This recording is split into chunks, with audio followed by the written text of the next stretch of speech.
날마다 더 가까이 6월 30일 믿음과 죽음 고린도전서 15장 1절에서 58절 말씀입니다. 그러나 이제 그리스도께서 죽은 자 가운데서 다시 살아나사 잠자는 자들의 첫 열매가 되셨도다. 15장 20절 말씀입니다. 우리가 회심한 순간부터 영광 중에 하나님을 뵙는 그날까지 우리는 주님을 믿는 믿음으로 살아가도록 부름받았습니다. 우리가 믿음으로 행하고 보는 것으로 행하지 아니함이로라. 이는 삶의 특정 영역이나 일부 사건에만 국한된 부르심이 아닙니다. 우리는 들이마시는 매 순간의 호흡 속에서 심지어 영광의 나라로 들어가며 내쉬는 마지막 숨을 거둘 때조차도 믿음으로 걸어가야 합니다. 다시 말해 우리는 믿음으로 살아가듯 믿음 안에서 죽음을 맞이합니다. 자연스러운 죽음과 믿음의 관계를 이야기할 때 주목해야 할 점이 있습니다.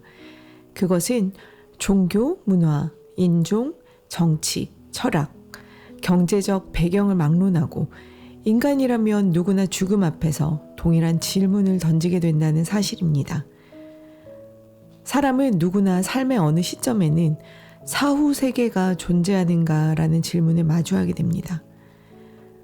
서양 사상사에서 핵심적인 사상가 중 한 명인 18세기 독일의 철학자 임마누엘 칸트는 인간에게 행동과 결정을 이끄는 타고난 선악의 감각이 있다고 보았습니다.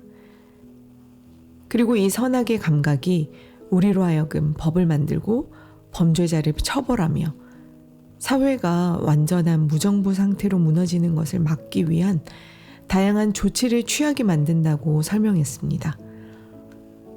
그러나 칸트는 확고한 윤리 체계에 따라 사는 것은 오직 정의가 반드시 실현될 것이라는 보장이 있을 때만 의미가 있다고 주장했습니다.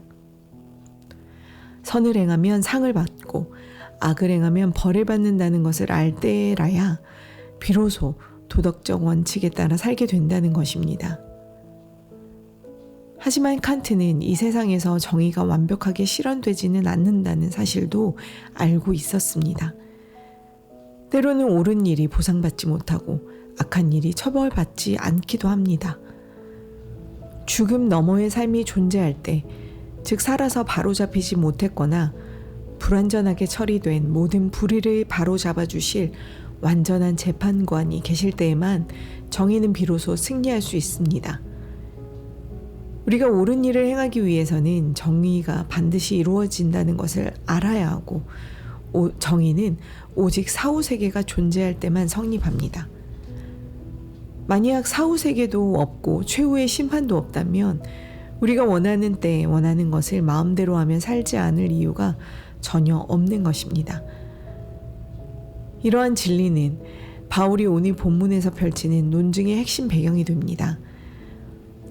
바울은 그리스도의 부활이 곧 우리의 부활을 보장하며 따라서 정의가 승리할 최후의 심판이 반드시 있을 것이라고 역설합니다. 오직 그리스도인들만이 정의가 실현될 것을 믿을 수 있는 참된 근거를 가지고 있습니다. 그리스도의 부활이 바로 이 공의로우신 하나님께서 모든 것을 바로 잡으실 것임을 증명하기 때문입니다. 이 사실을 알기에 우리는 크나큰 불의 가운데서도 믿음으로 인내할 수 있습니다.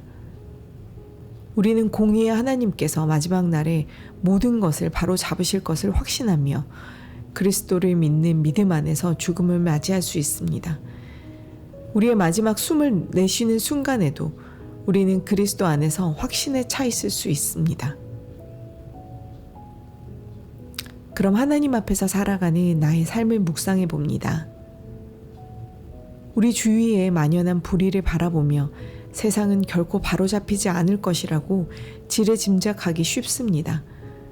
그러나 하나님의 말씀은 완벽한 정의의 날이 다가오고 있다고 선포합니다.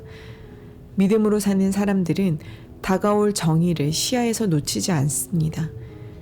그들은 자신의 수고가 결코 헛되지 않을 것임을 알기에 옳은 일을 위한 싸움을 계속해 나갈 용기를 얻습니다. 하나님은 당신께 순종하며 옳은 일을 행하는 모든 이들에게 마침내 온전한 상을 베푸실 것입니다. 더 깊은 묵상을 위해 다음 성경을 찾아서 읽어보십시오. 다니엘서 7장 15절에서 28절 말씀, 스가랴서 14장, 마태복음 12장 36절 말씀, 로마서 2장 5절 말씀입니다. 이제 오늘 말씀을 정리하며 질문해 봅시다. 첫 번째, 세상에서 억울한 일을 당하거나 악인이 형통하는 것을 볼 때 다가올 하나님의 완벽한 심판과 정의가 당신에게 어떤 위로를 줍니까? 두 번째, 믿음으로 살다가 믿음으로 죽는다는 것은 당신의 남은 생애와 죽음을 대하는 태도를 어떻게 변화시킵니까? 세 번째, 부활에 대한 소망이 당신이 현재 겪고 있는 고난이나 불의 속에서 끝까지 인내하며 선을 행할 동력이 되고 있나요? 그럼 함께 기도합시다. 생명과 부활의 주인이신 하나님, 이 땅에서 온갖 불의와 모순을 마주할 때마다 낙심하던 제 마음에 부활의 참된 소망을 심어주시니 감사합니다. 예수 그리스도께서 죽음을 이기시고 부활하심으로 최후의 승리와 완벽한 공의를 약속해 주셨음을 믿습니다. 내 삶이 마치는 그날까지 헛되지 않은 수고를 기쁨으로 감당하게 하시고 나의 마지막 호흡이 닿는 순간에도 주님을 향한 굳건한 믿음 안에서 평안히 잠들게 하옵소서. 예수님의 이름으로 기도합니다. 아멘.